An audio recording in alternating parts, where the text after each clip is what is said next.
We're going to focus today on transactional selling. Now, what is transactional selling? It's a situation where you don't have a lot of time to spend with a client or potential client. Phones are ringing, somebody's standing in front of you at a counter. Time is of the essence. You can't spend as much time as you'd like to, so you have to create the loyalty, you have to create the value proposition, you have to make the sale under the gun. It's a tough job for all of you, and it's a different selling formula than that of relationship selling. But today, it's all about the transaction. How do we convert this low-lying fruit? Business is trying to come into your business. How do we get these people to say yes? A call comes in or someone walks up to your counter. Someone comes into your counter. We've got a formula, and understand that I'm saying the word formula and not script.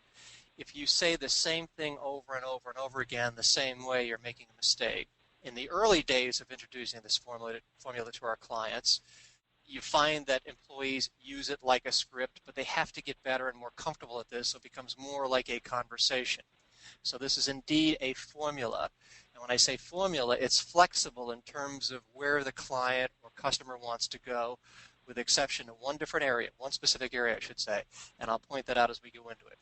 So let's just assume for a second we're answering the phone. And obviously this formula works if they're in person as well. But right now let's focus on the phone. Consumers will tell you that it's acceptable to have their phone answered in 3 rings or less. Obviously the message that is sent out if you answer it at 6, 7 rings is you're too busy, you don't have enough help, you're not focused, you're not going to give good service. So needless to say, 3 rings or less is the approved. Now, right after the 3 rings, consumers may not think they're paying attention to your greeting. I mean, they're thinking about 16 things at once. All of a sudden you answer the phone. But I promise you, consumers, who is that? That's you and me. If we hear upbeat, friendly, caring, focused, we're going to know it. And if the greeting is just a little bit different than maybe someone else, we'll also notice that. So here's an example of a really simple greeting that's a little bit separated from the rest of the competition. Now I'm going to pick on the hotel business because that's what I know best. So let's just assume for a second I'm looking for a hotel for this weekend for my wife and I. How many places am I going to call? This is my money. So let's pick a number 3. So I'm going to call Holiday Inn, I'm going to call the Sheraton, I'm going to call the Holiday Inn Crowne Plaza, 3 different hotels. I'm going to call the first hotel, and they're going to answer the phone in a certain way, and I'm not even going to pay attention, to be honest with you. I'm going to ask them my question about rates and availability, and they're going to answer my questions. I'm going to hang up. Same with the second hotel. Now, you're the 3rd hotel I'm calling, or you're the 3rd call center I'm calling, and what really impressed me is if you said something like, in a very upbeat manner, "Thank you for calling my hotel, where we guarantee satisfaction. My name is Don. How may I help you?" Or, "Thank you for calling my award-winning hotel. This is Don. How may I help you?" Just that little point of difference separated you from the 2 other competitors. They answer the phone, "Thank you for calling my hotel. This is Don. Thank you for calling my hotel. This is Don." And you answer the phone, "Thank you for calling my award-winning hotel. This is Don. How may I help you?" "Thank you for calling my hotel where we guarantee satisfaction. This is Don. How may I help you?" From the second the impression starts, it whacks them upside the head in a real friendly way, and it says, wow, this is just a cut above. And their mind works that fast. I mean, they're impressed that quick. Now, second item on your screen is called qualify the caller. So what does that mean? You want to find out what's important to the caller. You want to find out what their needs are and what's important to them. If you don't, here's what happens. They ask you if you have rooms this weekend. Let's pick on that example I started with. Yes, we do. How many persons? It's my wife and I. Okay, we've got ice machines, we've got free this, we've got free that, we've got this other thing, $95. Now, if you quote benefits without knowing what's important to them, that's what it sounds like. Free ice. I mean, it has no applicable benefit to me at all unless it's tied into what's important to me. So if you know I'm coming this weekend with my wife and you found out that it's my second honeymoon, let's say, or second anniversary rather, what you could do, of course, is talk about some of the neat things they can do in the area, leisure-wise, some of the cool things in your hotel, specifically maybe if you've got a pool or a whirlpool or an exercise room or fun things to do. This is a leisure weekend for my wife and I. Congratulations on your second honeymoon, second anniversary, I should say. So tie into that, tap into that, okay? The words you might want to use go something like this. You've done your greeting, you've introduced yourself, you've certainly said who you are, use your name, okay? This is Don, how may I help you? Yeah, hey, listen, I was thinking about coming in this weekend, my wife and I. Oh, terrific, glad you called. While I'm checking on that availability, what brings you to the area? A question like that, non-threatening, curious, and what you're going to find is when you ask a question like that, your customer satisfaction scores shoot way up. They feel like you care more about me. Now, I've done this 500 times with different hotels and call centers and all kinds of people. And probably 1 in 5 come up with this retort. They tell me, Don, we don't like asking them what brings them to the area. Why not? Because what if they say something like, I'm here for a funeral? What do we say? We don't know what to say. You say what's in your head and what's in your heart, and that is, I'm so sorry for your loss. Let's take good care of you here.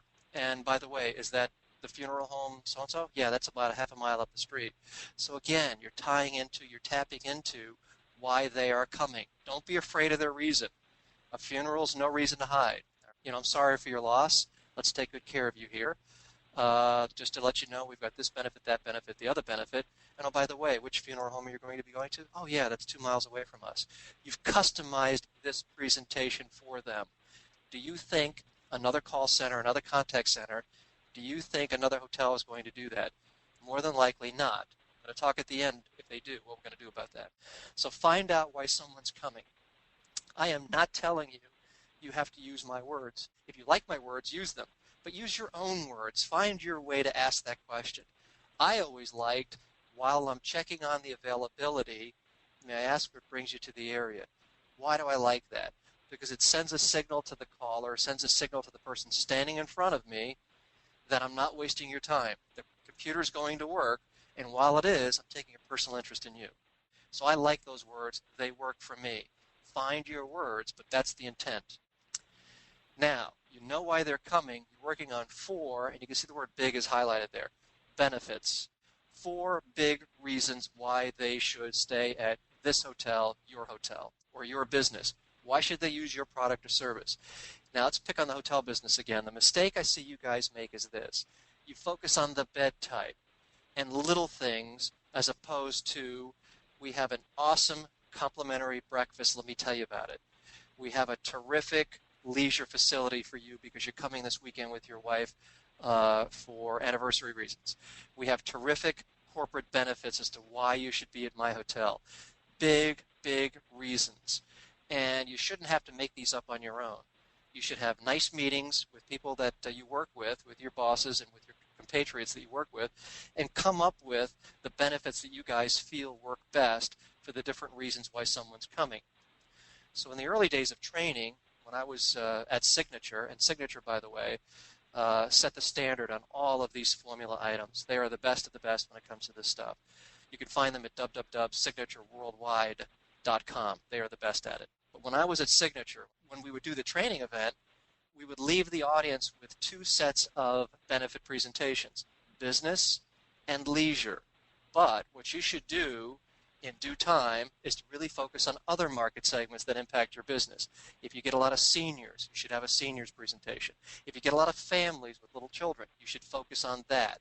They don't differ greatly from your big leisure benefits presentation, but they differ enough so that the consumer knows that you've targeted it and customized this program for them, these benefits for them. So 4 big reasons. Don't go right to the bed type and, oh, aren't we cool because I have a king bed? Well, everyone's got a king bed. So focus on big, big reasons. And if there's any B&Bs, bed and breakfast on the line, let me tell you something. It kills me to hear you guys focus 80% of your conversation on the room when we really should be focused on the area, the building itself and the inside, the public space, and then the sleeping room. Like a sieve, you start big and you work your way down into the smaller items. So start big. Beat that to a dead horse. Let's go to the next item.